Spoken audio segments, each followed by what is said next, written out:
General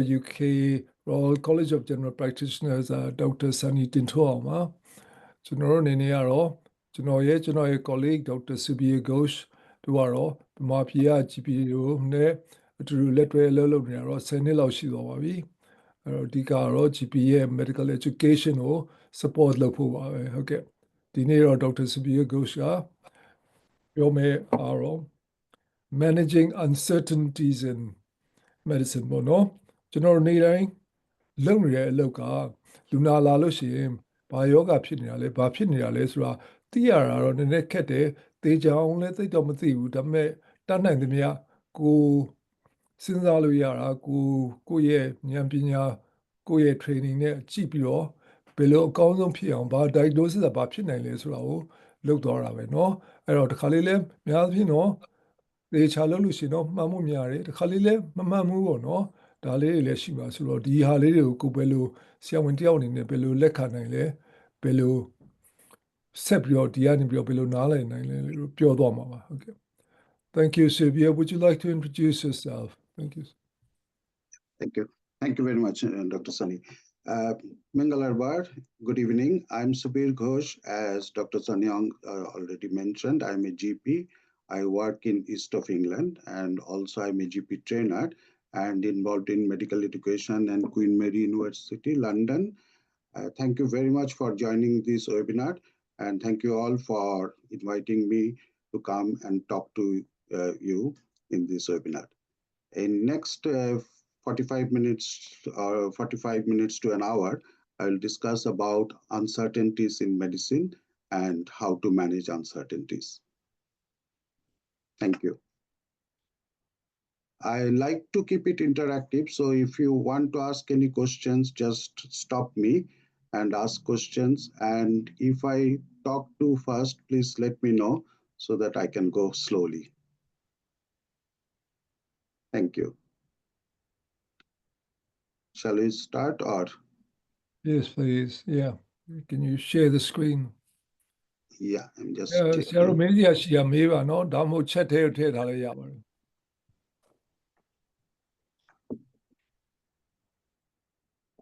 Can you see it? Yeah, we can see. Let me see if I can do the slideshow.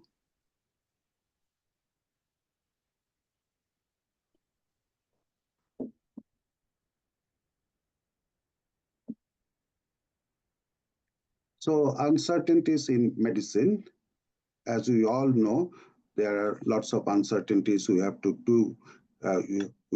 deal with in our day-to-day medical practice. It is more of a problem in general practice because of resource issues, because we don't have access to investigation immediately. So we need to, and also we deal with a wide range of problems, like right from pediatric to geriatric. We have to deal with all types of problems in different patient population. So we deal with more uncertainties, and obviously we need to learn about why we face uncertainties and how we can reduce the uncertainty and how we can tolerate uncertainty.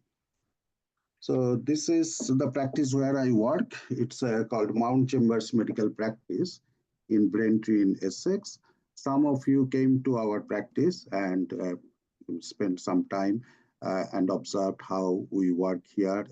And we had a shared learning. We learned from you about Myanmar GP practice, how GPs work in Myanmar, and those who came to UK to our practices, they also had a chance to see how we do things like record keeping and learning, teaching, how we do in primary care. So I joined the practice 20 years ago.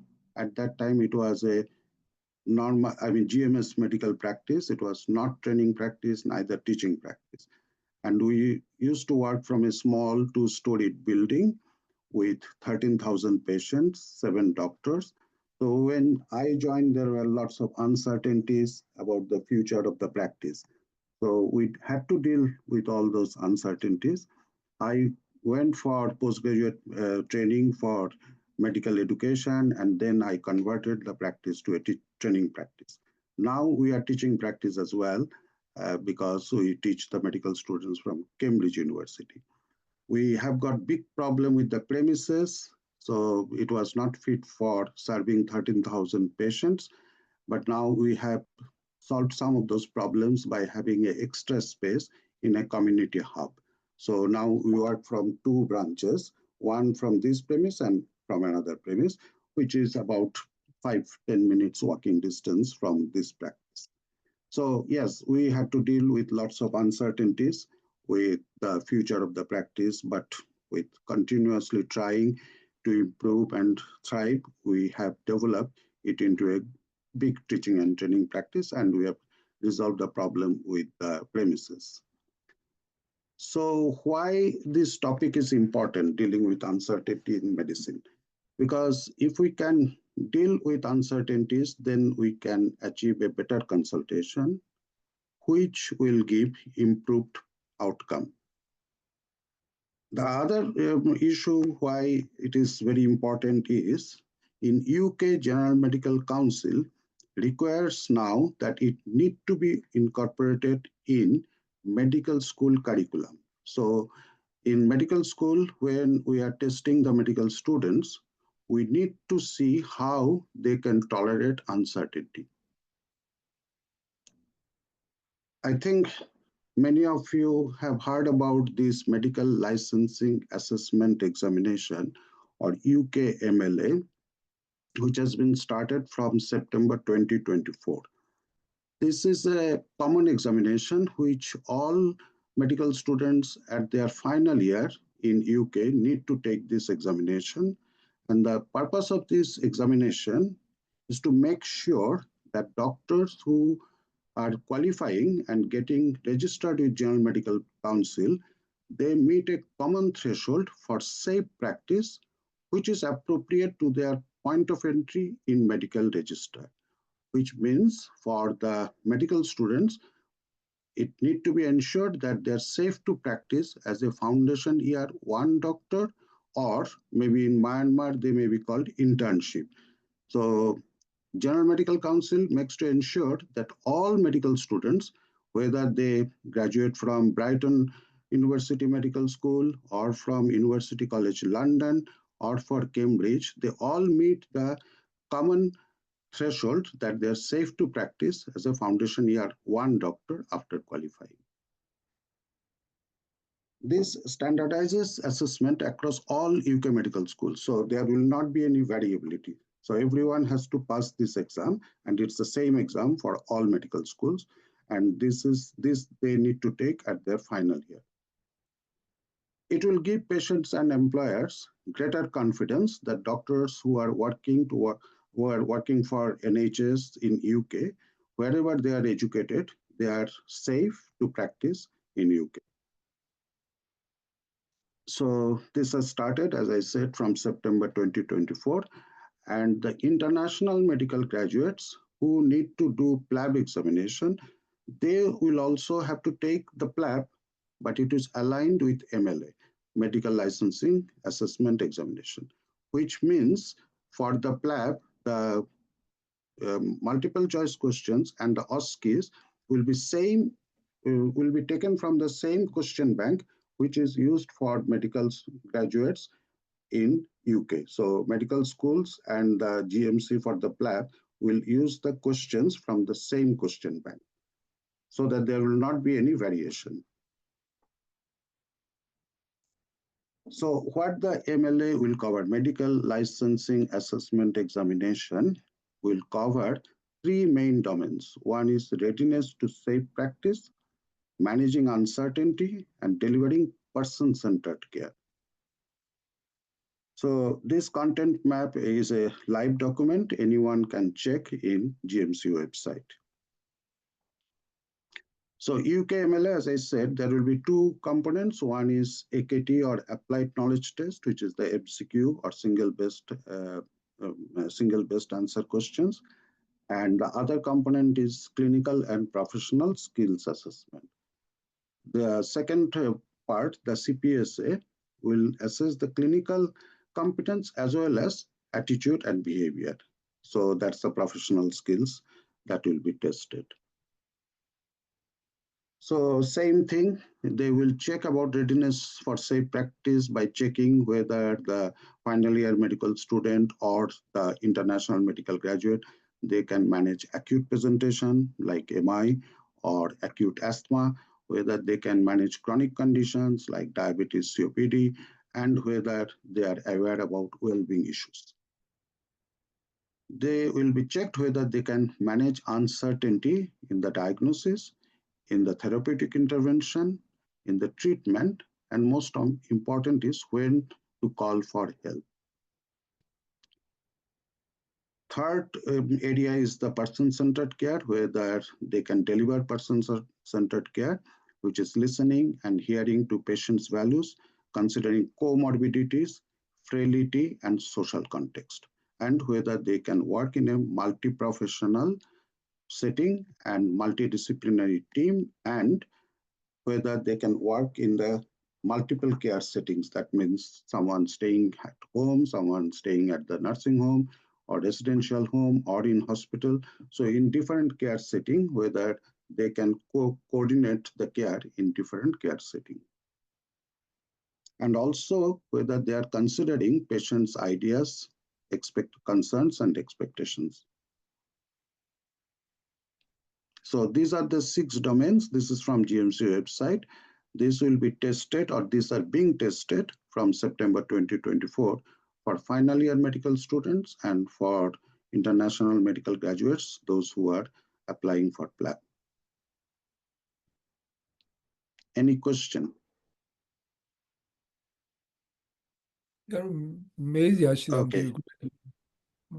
You know. ဆရာပြီးမှပဲ Sorry? question လေးတောင်းပါမယ်ဆရာ So we'll probably ask for questions at the end, Subia. Thank you. Okay. Thank you. Now, the uncertainty in medicine. So this, I have just put a quote of Sir William Osler, who was a Canadian physician and who was one of the 4 founder professor of John Hopkins Hospital in USA. He worked in John Hopkins Hospital for a long period of time, and then he was appointed as Regius Professor at Oxford University, and he retired from Oxford University. So I'm sure you all have heard his name about Osler's notes and things like that. So one of the things Sir Osler said that medicine is a science of uncertainty and an art of probability. I didn't know this quote, but I learned it from Dr. Mimi Tai when she put it on the web page about our webinar. So she wrote this quote, and then from her I learned it. So yeah, and he was also the father of bedside medicine. He was the first person who suggested that medical students should go to hospital, stay around the patients and learn from the patients. One of his important quote is, listen to the patient, talk to the patient, he's telling you the diagnosis. That means consultation skills. So in those days, that's what he suggested, that listen to the patient, he will tell you the diagnosis. So you don't always need to use expensive investigations to make the diagnosis. Just by talking, you can make out lots of things. You can explore lots of things. So uncertainty, what is uncertainty? So the dictionary meaning of uncertainty is a set of negative and positive, psychological, cognitive, emotional, and behavioral response provoked by conscious awareness of ignorance about particular aspect of the world. So this is very important, because if someone is unconscious or unaware about one's ignorance, they will not feel uncertain. So if someone doesn't know how to do a catheterization, go and do it in a wrong way, they will not feel uncertain. But if someone knows how to do a catheterization and could not do it properly, they will feel uncertain that why I could not do it. So ones who are not aware about the ignorance, they will not feel uncertain. So uncertainty is mainly felt by those who know that they were ignorant of something or there is a knowledge gap. Maybe I'll translate that. Yeah, Sarah, oh, thank you. uncertainty ကလေမသေးကြမှုပေါ့နော်မသေးကြမှုဆိုတာလေသူပြောလို့ပေါ့မသေးကြတာကိုကလည်းသေကြတဲ့ဟာအကြောင်းကိုသိမှာပဲကိုကမသေးမချဖြစ်မှာ哦တကယ်ဘယ်လိုလုပ်ရမလဲဆိုတာကိုကမသိလို့ရှင်တော့လေမသေးမချဖြစ်ဘူးကိုလောက်တာကိုပဲကိုမှန်နေပဲဖြစ်နေမှာပဲအဓိကတော့ဒါပဲเนาะအဲ့တော့ကိုကကိုသိမှာပဲကိုမသေးမချဖြစ်နေတာဟောဒီလူနာလာတယ်ဘာဖြစ်နေမှန်းသိမသေးကြဘူးအဲ့လိုပေါ့နော်ဟိုလို shortness of ဟိုလိုလူနာရင်ကျက်တယ်ဟိုအသက်ရှူလို့သိမကောင်းဘူးဆိုတာနဲ့ chest infection ပဲလို့တော့မဖြစ်ဘူးပေါ့နော်ကျန်တဲ့ဟာတွေလည်းစဉ်းစားပြီးတော့အဲ့ဒါမှစဉ်းစားရတဲ့လူကတော့ဒါမှမဟုတ်လို့ရှင်တော့လေတချို့ဆရာဝန်မဟုတ်တဲ့လူတွေကတော့ဟိုလိုပဲရင်ကျက်တယ်ဆိုလို့ရှိရင် chest infection လို့ပဲယူဆကြမှာပေါ့ okay please go on Subir thank you Thank you. Thank you. So uncertainty tolerance, if someone cannot tolerate uncertainty appropriately, that will lead to increased adverse outcome, misuse of healthcare resources like asking for unnecessary investigation, and at the end of the day, it will reduce practitioners' well-being because the doctor or healthcare practitioner will feel anxious, stressed, and it will lead to less favorable attitude to patient-centered care. So how to tolerate uncertainty? So I am just discussing a case and then we'll talk about how to deal with uncertainty in medical practice. So this is a case-based discussion. This type of discussion we do with our GP registrars, trainees, and medical students. And this type of cases, they get in their SCA examination, that is simulated clinical assessment examination, or CPSA examination, as I mentioned. And this type of the cases are put in the examination to see whether the candidate can tolerate uncertainty. So when I discuss this case, you will all see why there are some uncertainties and how to deal with that uncertainty. So this is a lady, Sharon Parker. She's 89 years old and she has got progressive Alzheimer's disease. So in the morning, her daughter sent a e-consultation, electronic consultation. Her daughter's name is Mary Smith, who has got permission to talk about mom's health. And she put a electronic consultation saying that mom with progressive Alzheimer's disease seems far more confused today, more confused. There is a note in the patient's record that she has got the permission to talk about her mom. Mrs. Parker lives alone in a council flat, and 4 times the carer goes to check her. Now, the clinician who triaged this call put it as an urgent home visit and gave it to the GP registrar to do after the morning surgery. So the GP registrar, before going for the visit, looked into the notes, and this is the background. Mrs. Sharon Parker suffers from osteoarthritis, chronic obstructive pulmonary disease, Alzheimer's disease, urinary incontinence, bilateral cataract, and essential hypertension. She lives in a council flat. Her mobility is not too bad. She can walk with a frame. And in last about 2 months ago, it has been mentioned that her daughter called saying that her brother, that is Mrs. Parker's son, who has got drug dependence, is visiting mom more frequently and possibly taking money from mom's pension pot. A referral was made at that time to the social service and a MDT meeting, multidisciplinary team meeting took place, but there is no further entry. So because this is a case of adult safeguarding, because mom has got Alzheimer's disease or the patient has got Alzheimer's disease, son has got drug dependence, he is coming, taking money from Mrs. Parker. So it is a matter of adult safeguarding. That's why someone referred to the social service and they did a multidisciplinary team meeting. Mrs. Parker's sleep has deteriorated. Her mobility is poor because of osteoarthritis, but she can walk with frame. She could go out to buy some milk and newspaper, but since lift is not working, she cannot go out. She was admitted 4 months ago with acute exacerbation of chronic obstructive pulmonary disease. And after discharge, she has become more forgetful and she often misses regular medication. I'm sure we all face this type of patient in our day-to-day practice, whether it's in Myanmar, whether it's in UK, everywhere, elderly patients with this type of history we see quite often. So the GP registrar went to do the home visit after morning surgery at 12:30. And when he or she arrived, the patient was lying on bed.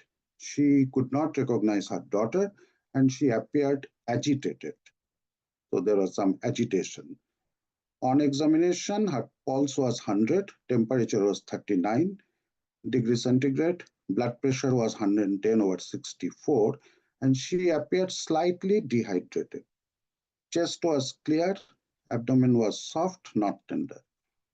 Urine examination, because of incontinence, it's difficult to ascertain whether it's a clean catch urine or not, but there was some leukocytes and nitrite with trace of blood, trace of ketone, but no glucose. Now, how to manage? So obviously, if we think about the clinical parameters, 39 temperature, blood pressure normal, slightly dehydrated, a bit tachycardic, 100 per minute, and she is 89 years old. She possibly has got urinary infection. We are not sure whether it is upper urinary tract or lower urinary tract, so uncertainty.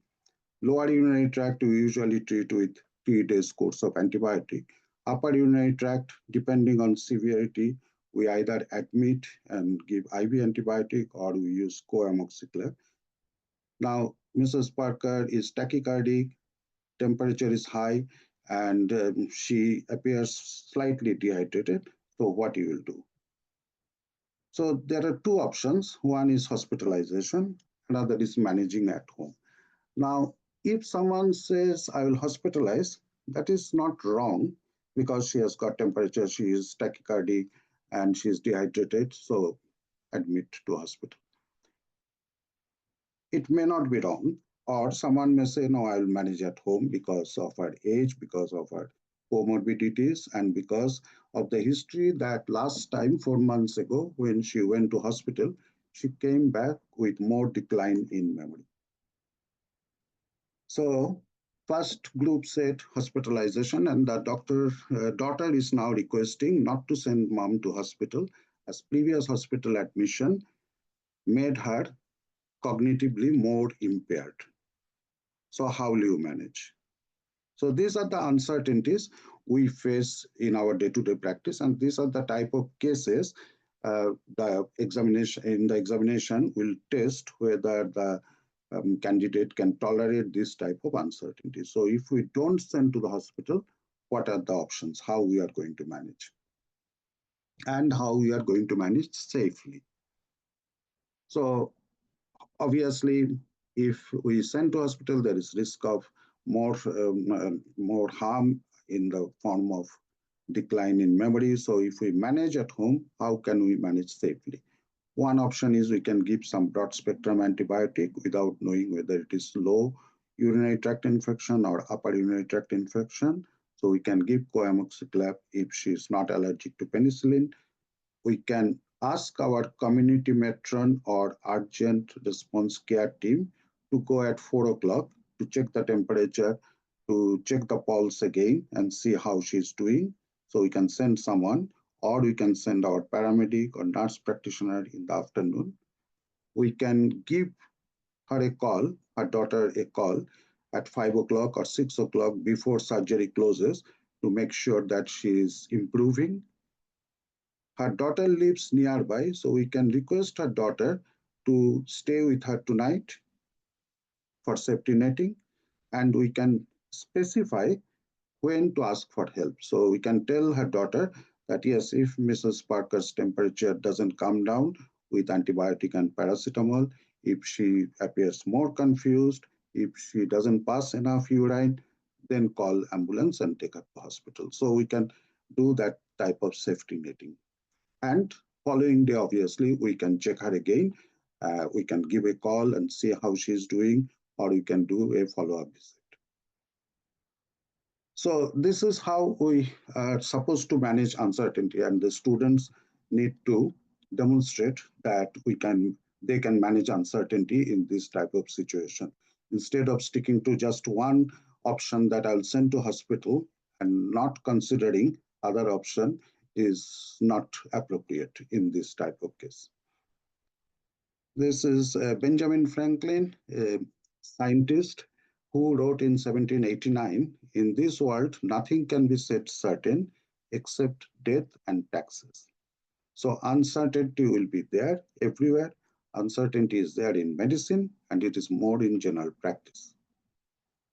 General practice is the art of managing uncertainty.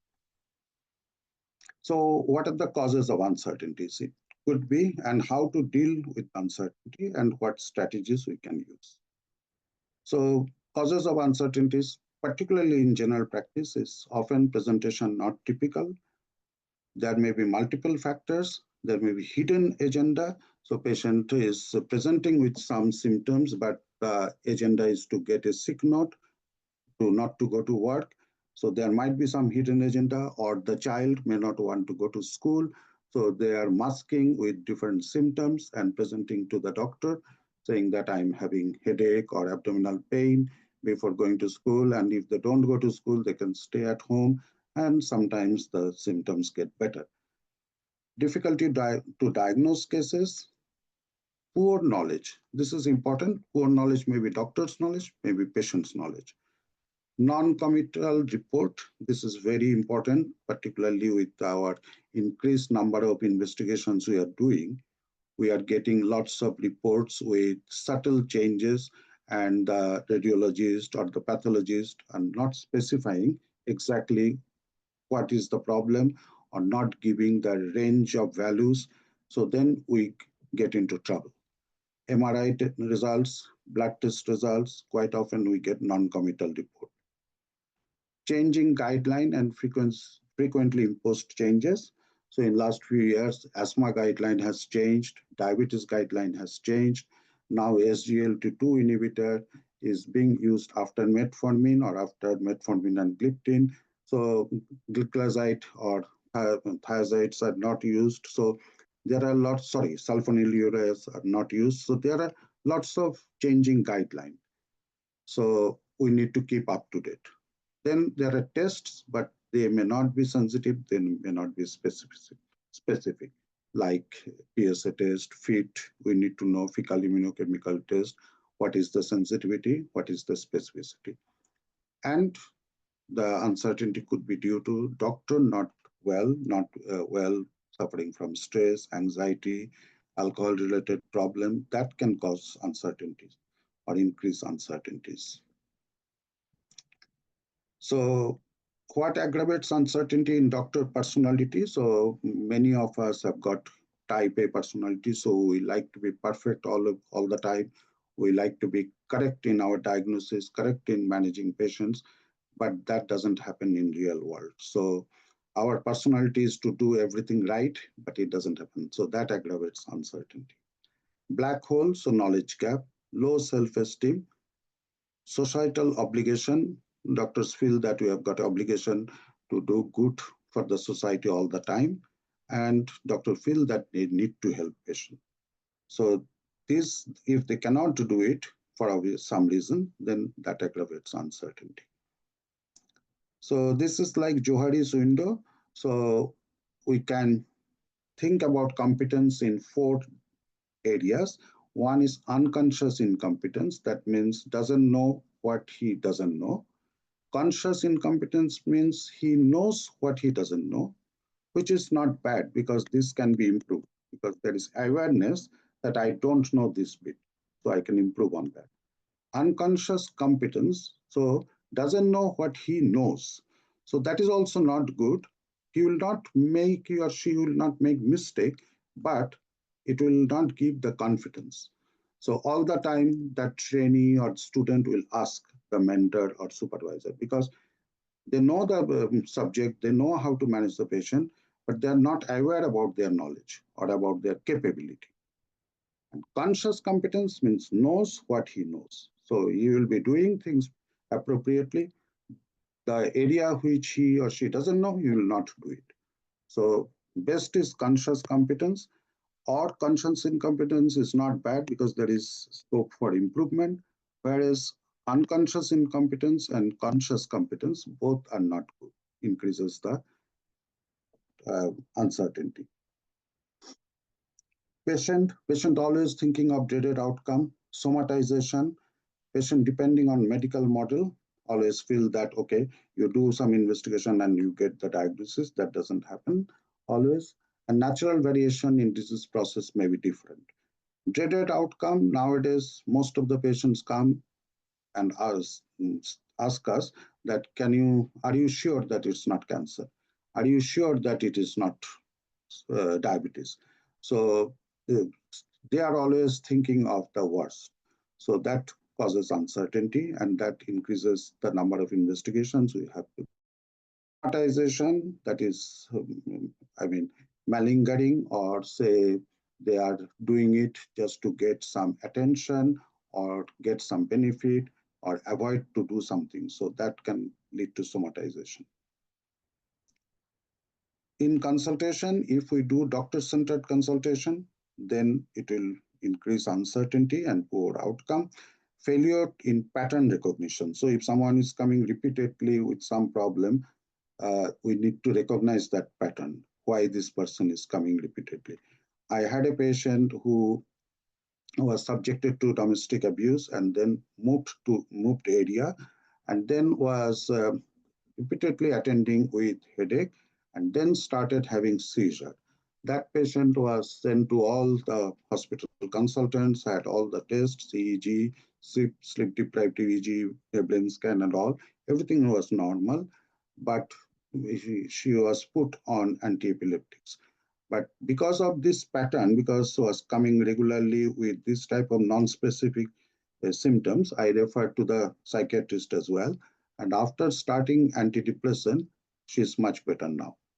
So she has weaned off anti-epileptic, and now she's off anti-epileptic medication, and she's much better. So that's the pattern we need to recognize. Society, media. So in the newspaper, there is article about if you have got cough for more than 2 weeks, it could be lung cancer. So that is increasing anxiety and uncertainty and mass lobby. How to manage uncertainties? Simple, keep knowledge up to date. Not always possible, but we can try something. Knowledge up to date. So pattern recognition, regular review of guideline. It's changing, so we need to review guideline. Listen to ourselves and to our patient. Respond to cues. Consider differential diagnosis. And most important is safety netting. Seek advice and refer when appropriate. Safety netting is very important. That's what GMC is saying.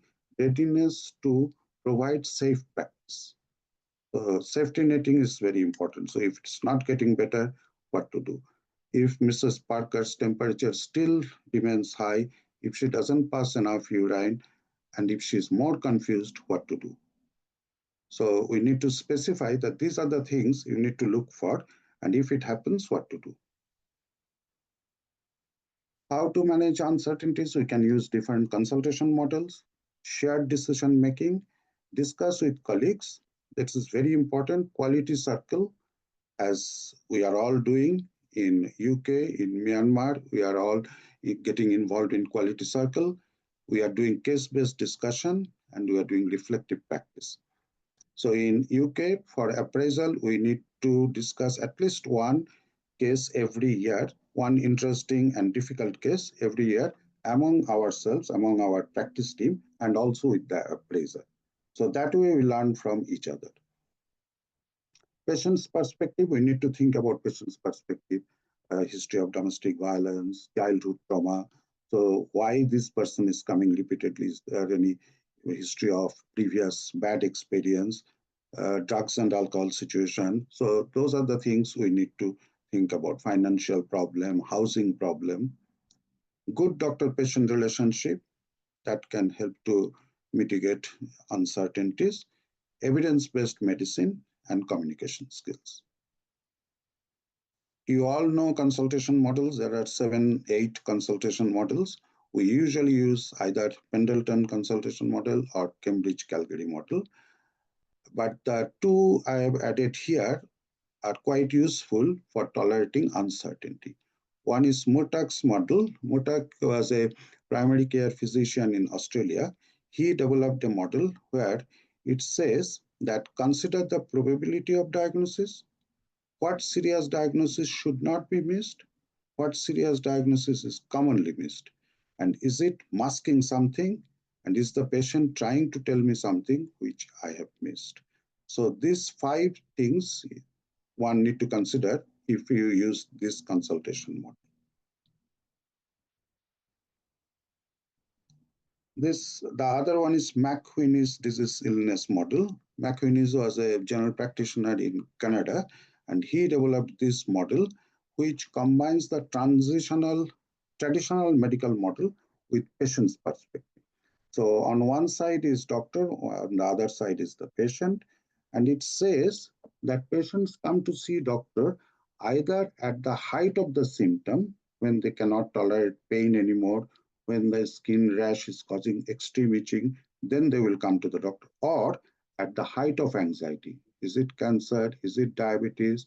Is it Alzheimer's disease? So at the height of anxiety, they come. So these are the two reasons for coming, either extreme symptom or extreme anxiety. So if we can understand which triggers patients coming to see the doctor, then we can have a more effective consultation. So this is the two parallels. It's a small font. I don't know whether you can see it, but on the right side is medical parallel, doctor's agenda, symptoms, signs, examination, investigation, differential diagnosis. On the left side is patient's agenda, ideas, concerns, expectation, feeling, thoughts, effects, understanding of experience. Now, if we can integrate these two, then we can explain the condition better to the patient in his or her own language, and we can come to a shared decision making. Cambridge Calgary model, you all know, and in east of England, we use this model most of the time.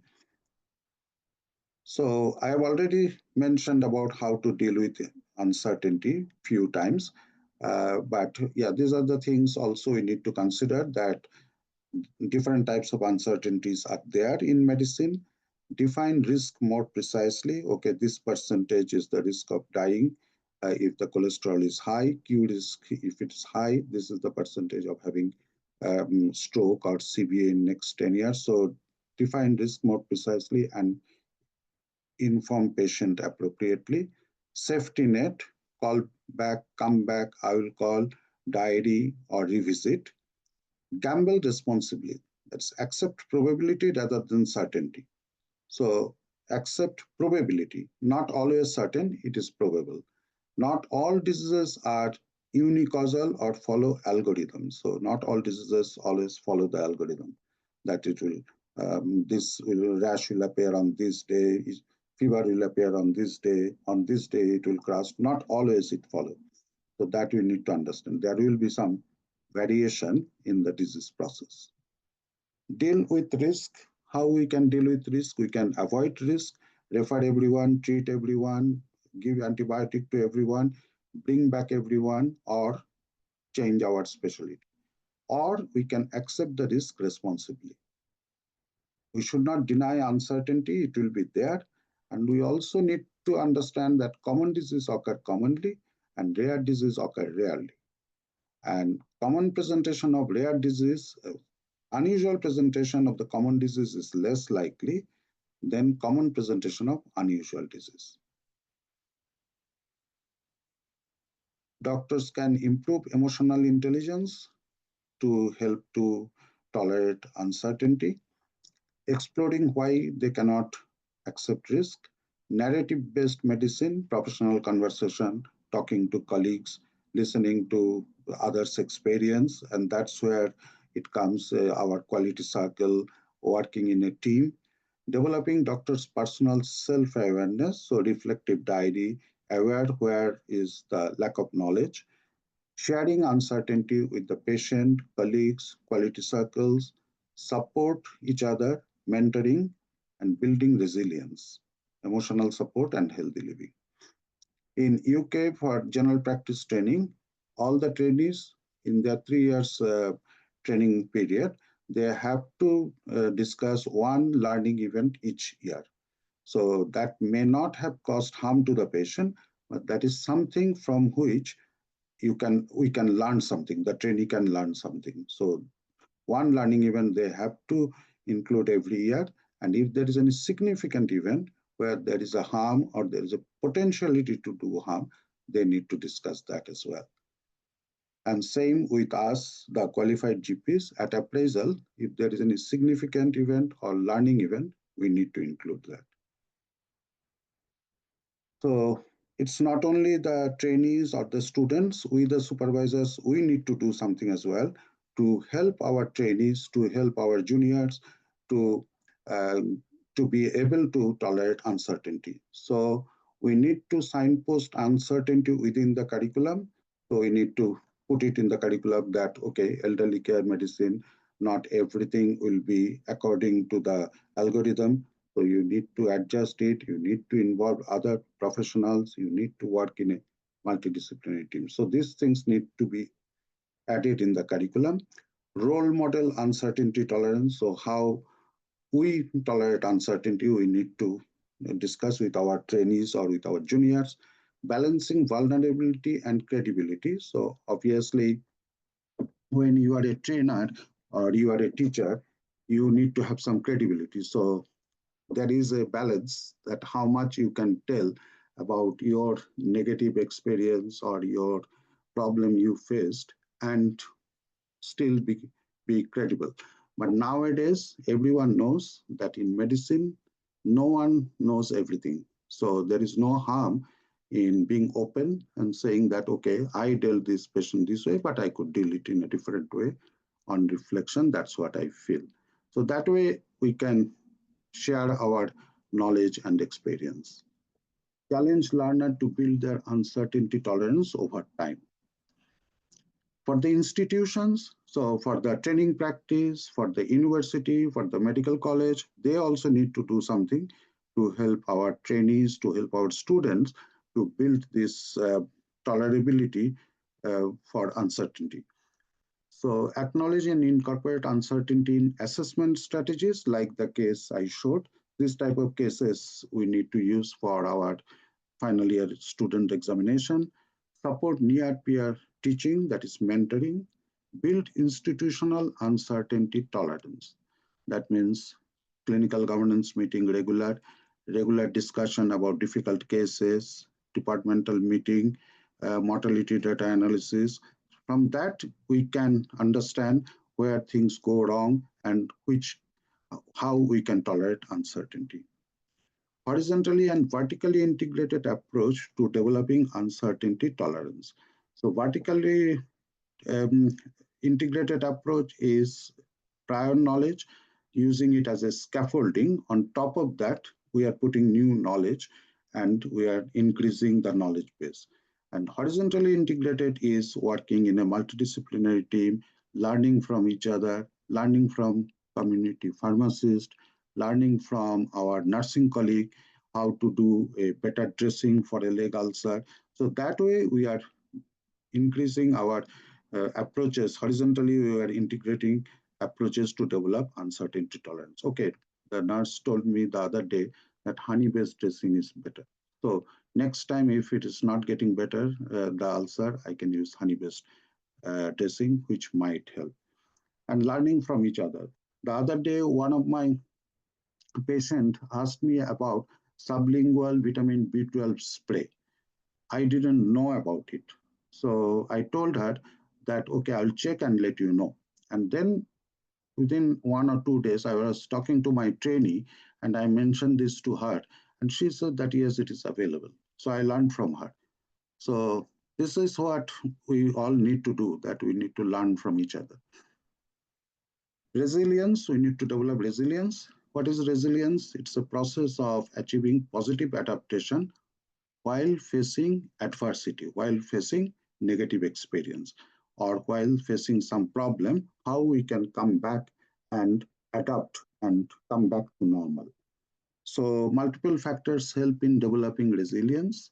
It is workplace support, which is very important in a group practice. We need to support each other. We need to have a good management team. We need to have a good team culture. So blame-free discussion about your significant events, complaints, etc. And there need to be some time for reflection. Personal qualities, team working, sense of humor, adaptability, time management, setting professional boundaries, and lifelong learning. And most important, we need to have a social support, so family support, social support, some interest outside work. Artificial intelligence. Now, artificial intelligence is coming in every sphere of life. Artificial intelligence can be used in managing uncertainty in medicine, how it can help us to navigate uncertainty, because AI tools may have the ability to improve data collection from the biobank of diseases. It can get data from the, in general, from the population's beliefs, values, and preferences. Say Myanmar people have got these values, these beliefs. UK people have got these values, these beliefs. So if I put the question about, say, Myanmar patient, it will pull up the data from the Myanmar patient's database.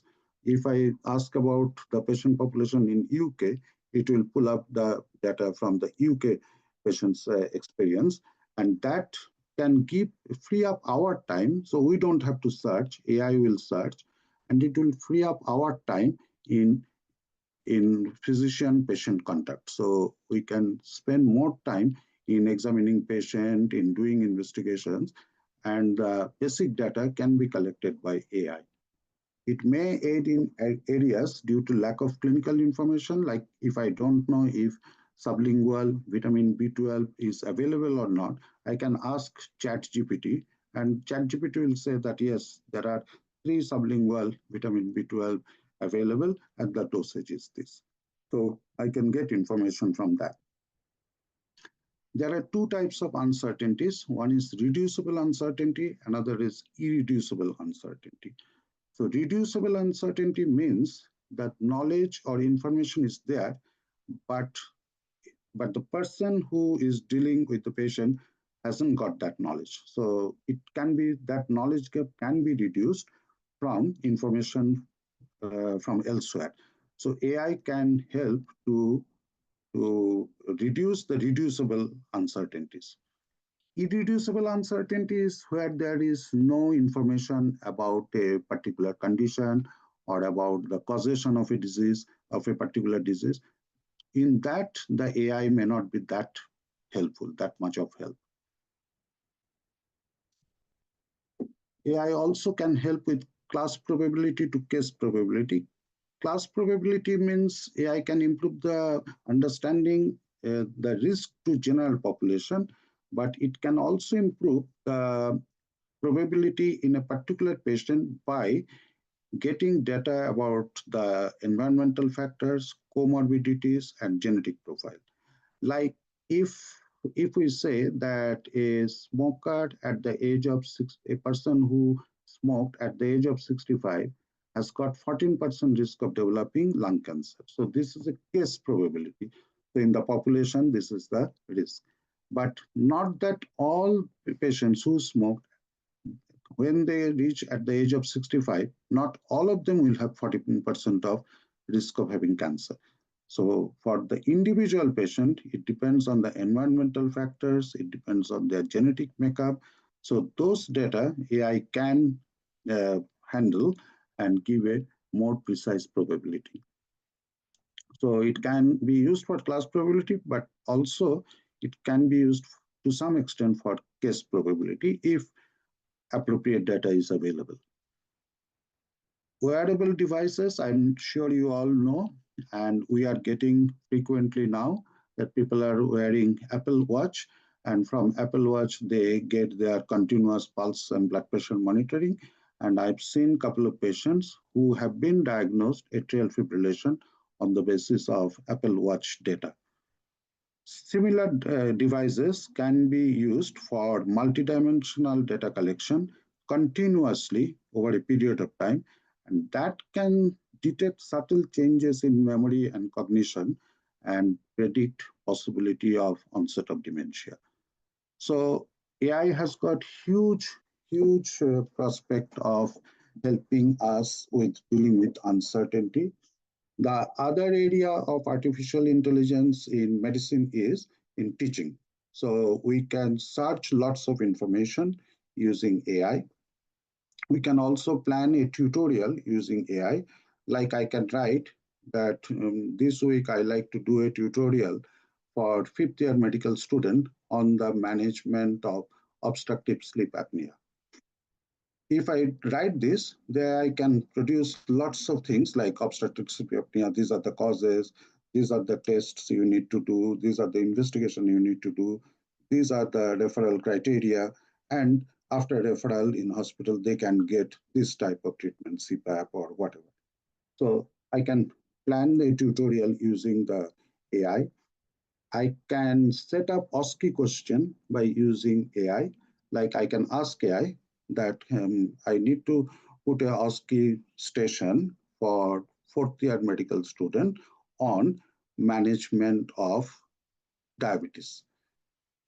So the AI can produce the OSCE station and the actors summary, patient summary, and doctor summary. So it has got huge scope, and the universities have started thinking about using. Our National Health Service has not yet given green light or not yet given permission to use AI for patient management, but universities are now looking into using it for teaching purpose. So yeah, we need to watch the space and see how much we can use.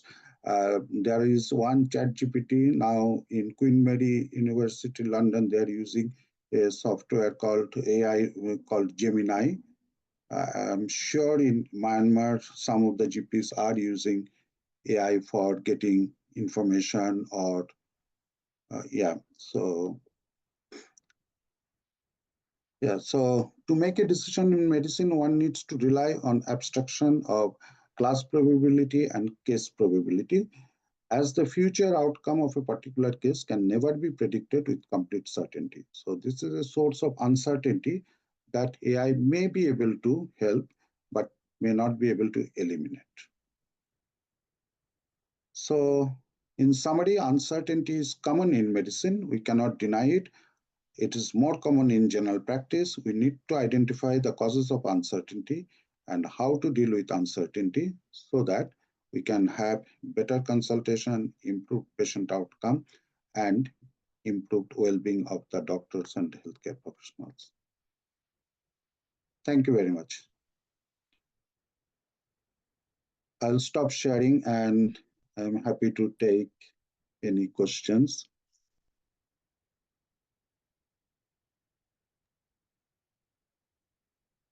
There are some questions in chat box.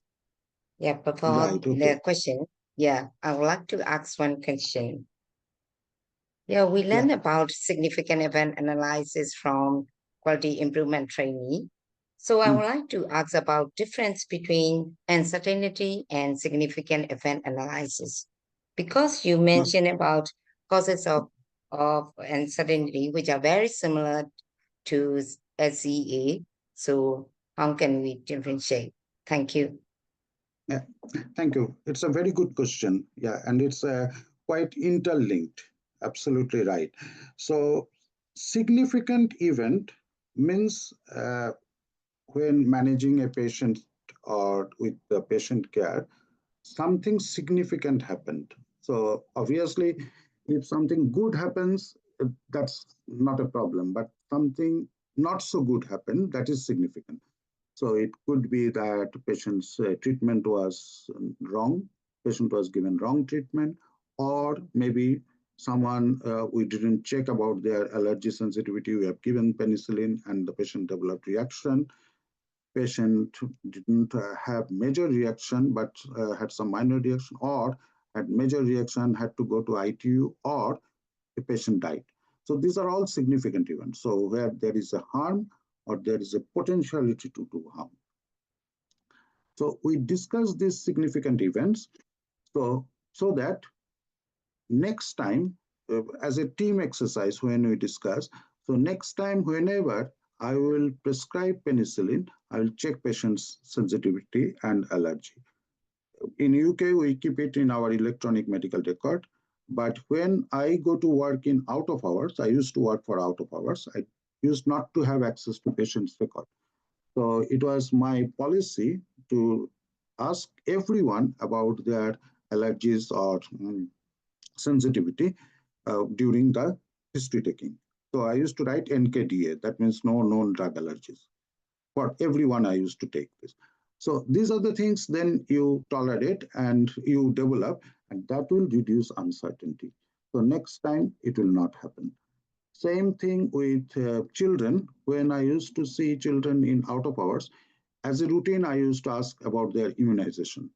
Whereas in practice, I don't need to ask because it's in electronic record. So, so from some significant event, there is a shared learning, and that learning will help to reduce uncertainty. Is that clear? Same thing with learning event. Learning event is something where the management was not so good, but there was no harm, or something could be done better. There was no harm, but something could be done better. So those things, when we discuss, we learn from each other. So next time we are equipped with that, we have got that knowledge, and that will reduce uncertainty about managing that type of patient. Is that clear? Or Yeah, thank you very much. thank you. Yeah, someone has written complete blood count and CRP, maybe UTI. Who has written that? Dr. Red Su. Thank you very much. That's a very good suggestion. That's a very good suggestion, Dr. Su. And this is what we do. I mentioned that the training, or we can send the community response team or community matron. They have got the facility to take blood. They can send it to the hospital, and before 7 p.m. or 8 p.m., if the blood reaches the lab, they get the result as well. So that it's a very good point. You can check complete blood count and CRP to decide whether it is upper UTI or whether a patient is more seriously ill or not. In UK, I'm sure in Myanmar also you'll be able to get it. In UK now, you can buy a CRP kit. So near patient, you can check CRP. We don't have in our practice, but some practices are buying it, so that you will have a machine and a test strip. So you put a drop of blood, put the test strip in the machine, it will give you the CRP reading. We have got near patient testing for blood glucose, lipids, and D-dimer, but we don't have CRP. But some patients, some places may have CRP machine as well. In Myanmar also, if you have got funding, maybe you can, some practices may have this. Yeah, that's a very good point. CBC and CRP can be used. Uh, Poor knowledge doctor patient who can see your messages. Yeah, because Dr. Lamo. Yeah. yeah, our Myanmar GP doesn't have AML examination. So how can we solve poor knowledge of GPs? Yeah, that's a very good question, because because you can't see the patient's record all the time. But that's why, Dr. Mimita, you are arranging the quality circle. That's where we are bringing our cases, our difficult patients, and we are discussing with each other, and we are learning from each other, and that is improving our uncertainty tolerance.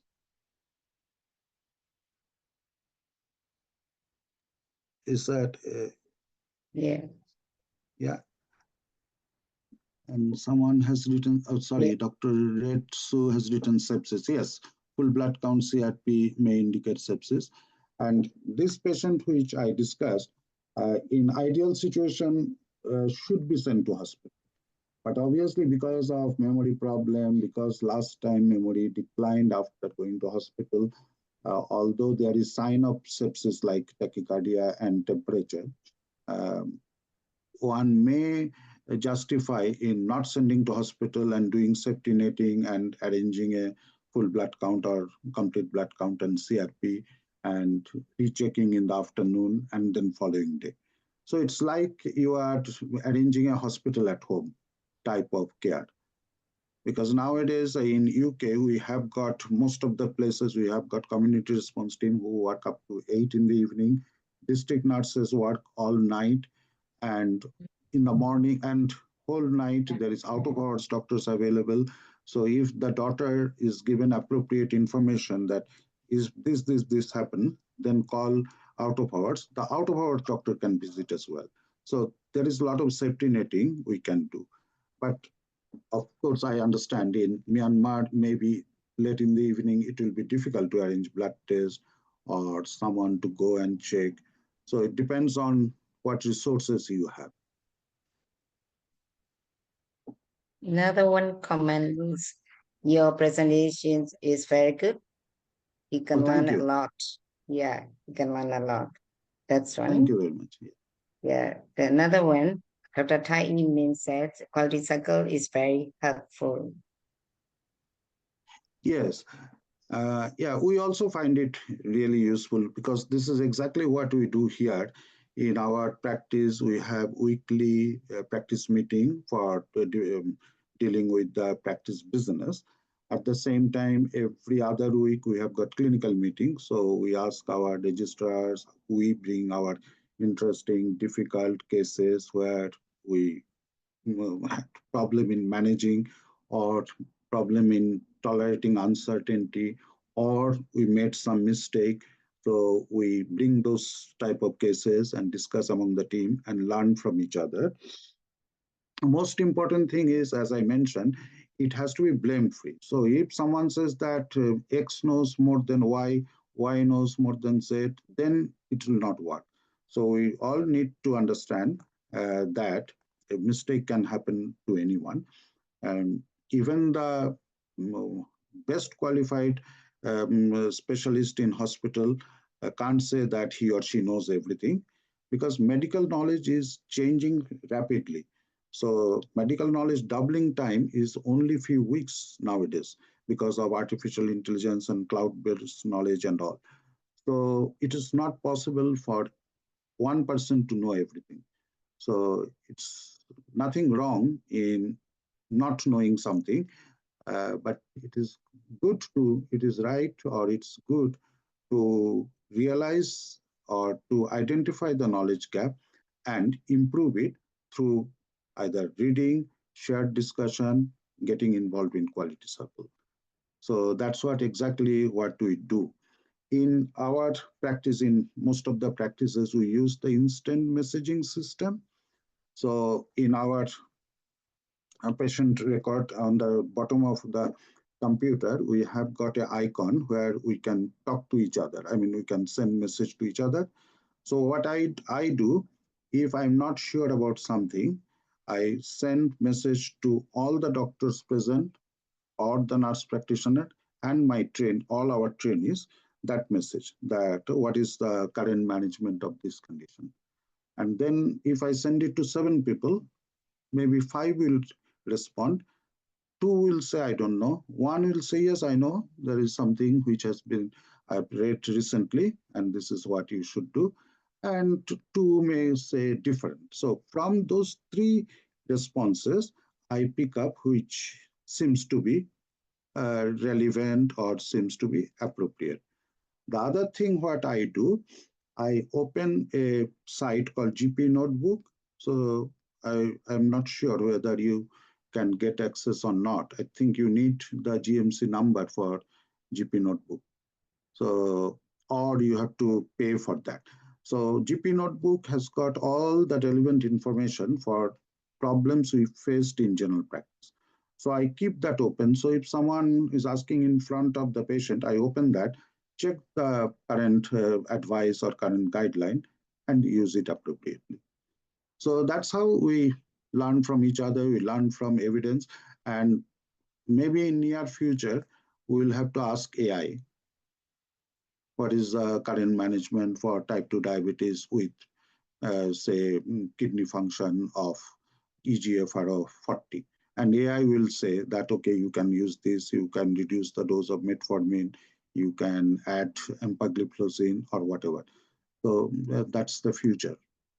Although till now NHS is not allowing us to use, but possibly in few years time or in a year or two time, that will be available. And instead of checking on the PubMed or checking on GP Notebook, we can use the AI while doing consultation and get the information.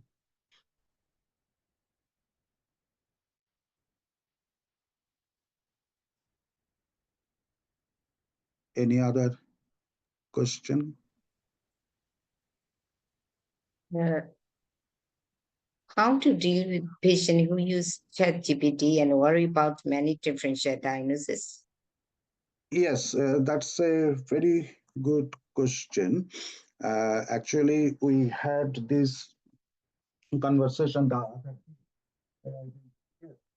If patient activity or some or you, when they Google and come up with diagnosis, that's very difficult. That puts us in a difficult position, particularly if the information is not the correct one.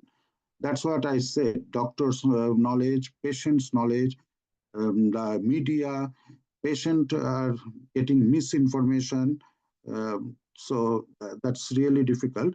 But then what we try to do, we try to show the evidence. Maybe the NICE guideline says this, or the QRISK says this, or Joint Cardiological Society guidelines says this. But still sometimes it becomes quite difficult, and those type of patients quite often end up in having more investigations, more referrals. It's a balance, and then at the same time there is a big problem of complaints from the patient. If we I mean, if the patient says something and if we don't do that, and in case if they come up with that particular condition, then we will get a big complaint. So that is also, there is a fear of litigation also. It's not easy. It's not easy. Thank you. Another question is Thanks. Dr. Tepong asks about how do you communicate with patients who believe misinformation from internet celebrities or famous TikToker? How should we Yeah. explain that the patients Yeah. have their own information?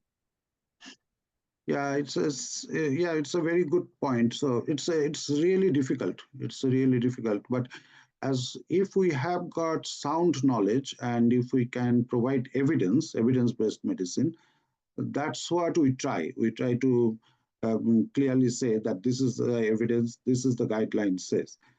Sometimes we ask for second opinion, and those are the patients end up in having more referrals and more use of healthcare resources. Yeah, it's a difficult situation. Yeah, thank you, Dr. Tsubi. Thanks. Dr. Tadansui asks about how to manage a patient didn't give any respect to a doctor. They always blame doctor mistake. For example, why patients suffer from anaphylactic shock even after testing before injection. Sorry, can you repeat the question, please? How to manage a patient who didn't give any respect to a doctor. Yeah. Thank you very much. That's a different topic. So obviously, if someone is not listening to our advice or not to paying respect or not or behaving not um, appropriately, for them we try to find out what is the reason. Is it because of their medical condition? Is it because of their mental health? Is there any possibility of use of drugs and alcohol? If the person is stressed, anxious, why there is relationship breakdown? So we try to see, or are they suffering from multiple medical problems? We try to explain that, yeah, this behavior is not tolerated, and we try to see the reason why they are behaving differently, or yeah, if someone tries to, I mean, if there is any physical or verbal aggression, or if someone tries to steal something from the practice, or if someone deceives, someone tells lie to get something from the consultation, in that case, we exclude them from our practice, from our list. We give them a warning, and after the warning, after the written warning, if still there is any aggressive behavior, then we exclude them immediately. But if there is repeated relationship breakdown, then we tell them about the procedure, and after giving one or two warning, we can exclude them from our list. One practical thing happens quite often. Patients don't come to us, like a hypertension patient taking blood pressure medicine don't come for review, but asking for prescription all the time. That is also inappropriate, because that's a safety issue. Without checking their blood pressure on a periodic basis, once in a year or once in 6 months, if I keep on prescribing, it may cause harm. So in that case also, we can ask them to come, we can send them a letter to come. If still they don't come, we can say that there is a breakdown of doctor-patient relationship, so they need to register to different practice. We can exclude them. Thank you. That's a Thank you. Thank you. Another one is Dr. Saintijo asks about some patients, they don't want to do investigation due to financial problems. Yes. How do you Yeah. handle? Yeah, yeah, it's a big problem in India, Myanmar, where the health service is not fully funded by government. We don't have that issue because of national health service is free at the point of care.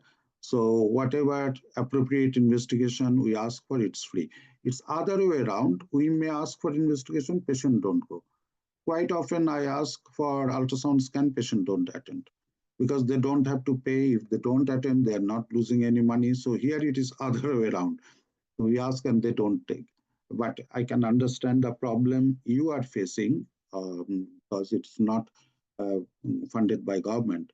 So sometimes the patients, if they don't have the financial ability to go for the test, then you need to decide what is the minimum important and most informative test I can do. So instead of doing 3 tests, whether I can do with 1 test. For example, if I work in a area where there is lack of resources, and if someone comes with joint pain, if in the UK I can ask for rheumatoid factor, anti-nuclear antibody, I can check for SLE, I can check for uric acid and all. But if I work in a practice in rural India, where the person may not be able to pay for rheumatoid factor test, but testing for CRP may be cheaper, I can ask for CRP. At least I will have an idea whether it is an inflammatory arthritis or non-inflammatory arthritis. So that's where obviously your expertise and your clinical experience you need to use the minimum number of investigation, but most informative one, or to get some information. Thank you very much, Dr. Subi. Thank you. Thank you. Sunny. This is the time for conclusion. Thank you all for attending and taking time out of your busy schedule at this time of the day. It's quite late in Myanmar. I hope you enjoyed, and I learned a lot by talking to you and taking your questions. I have learned a lot, and I really enjoyed the session. Thank you all. Yeah, thank you very much for your very informative Thank you. presentation. Yeah. So we shared your presentation and your PowerPoints also. Yeah, in do our the second one. GPE, The one Facebook I page. sent, the last one. Yeah. Yeah, the last one. I see. Thanks a lot, Dr. Subi. Thank you. တယောက်လာကြတဲ့ဆရာတွေအားလုံးလည်းကျေးဇူးအများကြီးတင်ပါတယ်နော်အခု Hi, Ajay, how are you? Long time no see. Long time no see. I'll see you soon. You are coming in November. No, I'm coming July for my summer class. Yes, summer class. Yeah. We'll keep in touch. Yeah. Okay. See you. Yeah. Good to see you. Thank you. Very interesting today's talk. Thank you very much. Thank you.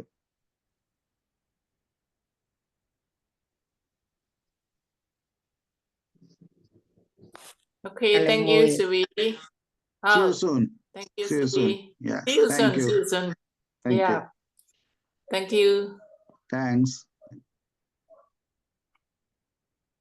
မိုးပိတ်လိုက်လို့ရပြီ ဟုတ်ကဲ့ပါအားလုံးမင်္ဂလာညချမ်းပါကောင်းသောညဖြစ်ပါစေအိမ်မက်လှလှမပါစေ Good night ပါ ဖင်လိုက်ပါပြီ Good night ပါ Good night. Good night. Good night.